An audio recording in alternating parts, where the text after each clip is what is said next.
नमस्कार, मैं अभिषेक कौशिक और आप देख रहे हैं रियल टाइम नेटवर्क। हिमालय, जहां प्राकृतिक अपनी सबसे विराट तस्वीर पेश करती है। बर्फ से ढके ऊंचे ऊंचे पहाड़, कल कल बहती अलकनंदा और इन्हीं दिव्य वादियों के बीच विराजमान भगवान विष्णु का सबसे पवित्र धाम बद्रीनाथ। लेकिन इस धाम से जुड़ी कई ऐसे रहस्य जो आज भी लोगों को सोचने पर मजबूर कर देते हैं। आखिर ऐसा क्या है? बद्रीनाथ मंदिर साल में केवल 6 महीने ही खुलता है। जब कपाट बंद हो जाते हैं तब भगवान की पूजा कौन करता है? क्या सचमुच 6 महीने बाद मंदिर खुलने पर अखंड ज्योति जलती हुई मिलती है? और आखिर क्यों बद्रीनाथ को धरती का बैकुंठ कहा जाता है? आज की इस विशेष रिपोर्ट में हम आपको बताएंगे बद्रीनाथ धाम का इतिहास, पौराणिक मान्यता, वैज्ञानिक तथ्य और वे रहस्य जो सदियों से श्रद्धा का विषय बना हुआ है। उत्तराखंड के चमोली जिले में स्थित बद्रीनाथ समुद्र तल से लगभग 3100 मीटर की ऊंचाई पर स्थित है। भगवान विष्णु का पवित्र धाम 4 धाम का सबसे महत्वपूर्ण पड़ाव है।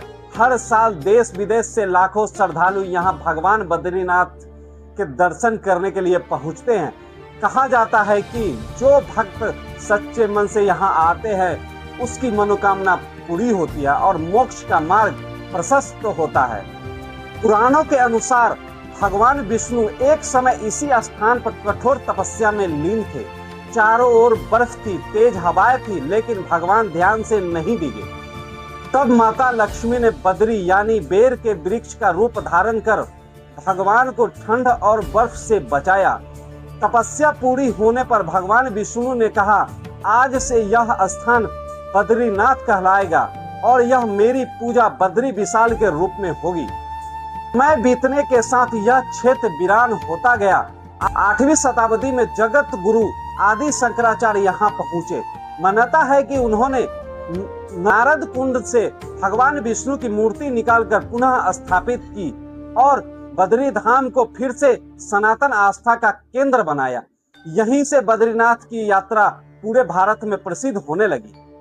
अब तक उस रहस्य की जिसके बारे में सबसे ज्यादा सवाल पूछे जाते हैं। हर साल दीपावली के बाद बद्रीनाथ के मंदिर बंद कर दिए जाते हैं। इसका मुख्य कारण है हिमालय की भीषण सर्दी और बर्फ।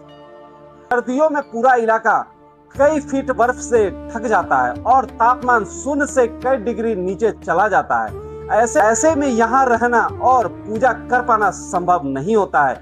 इसी वजह से परंपरा के अनुसार मंदिर लगभग 6 महीने बंद रहता है। धार्मिक परंपरा के अनुसार कपाट बंद होने से पहले भगवान बद्री विशाल की उत्सव मूर्ति को जोशीमठ स्थित नरसिंह मंदिर में ले जाया जाता है। पूरे शीतकाल में वहीं नियमित पूजा अर्चना होती है। यानी मंदिर भले बंद हो जाए लेकिन भगवान की सेवा और पूजा कभी बंद नहीं होती। बद्रीनाथ धाम से जुड़ी सबसे प्रसिद्ध मान्यता यह है कि जब मंदिर के कपाट बंद हो जाते हैं तब देवता स्वयं भगवान बद्री विशाल की पूजा करते हैं। कपाट बंद करते समय गर्भगृह में घी का दीपक जलाया जाता है। श्रद्धालुओं का विश्वास है कि 6 महीने के बाद कपाट खुलने पर यह दीपक दिव्य रूप से जलता हुआ मिलता है। यह आस्था का विषय है और इसी विश्वास के कारण करोड़ों लोगों की श्रद्धा इस धाम से जुड़ी हुई है।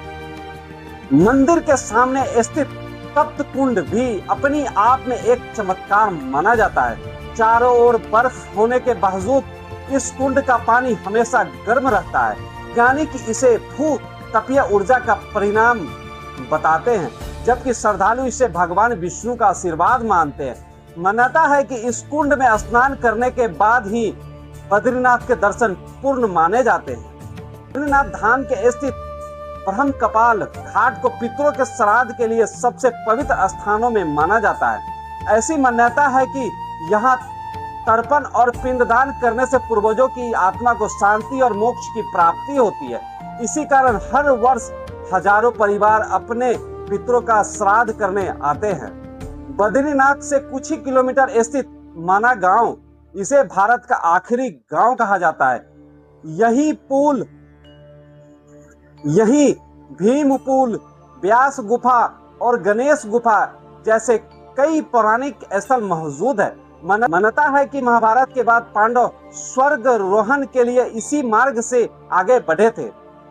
बद्रीनाथ धाम में ऐसी कई बातें हैं जिन्हें विज्ञान प्राकृतिक घटनाओं से जोड़कर समझता है, जबकि श्रद्धालु इन्हें ईश्वर की कृपा मानते हैं। यही बद्रीनाथ की सबसे बड़ी विशेषता है।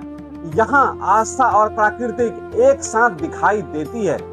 बर्फ से ढके हिमालय के बीच स्थित बद्रीनाथ धाम सिर्फ एक मंदिर नहीं, बल्कि सनातन संस्कृति, विश्वास और आध्यात्मिक चेतना का जीवंत प्रतीक है। यहाँ का हर पत्थर, हर पर्वत, हर परंपरा एक कहानी कहती है। अगर आपको हमारी यह विशेष रिपोर्ट पसंद आई हो तो वीडियो को लाइक करें, अपने दोस्तों और परिवार के साथ शेयर करें और हमारे साथ जुड़े रहिए और देखते रहिए रियल टाइम नेटवर्क। जय बद्री विशाल।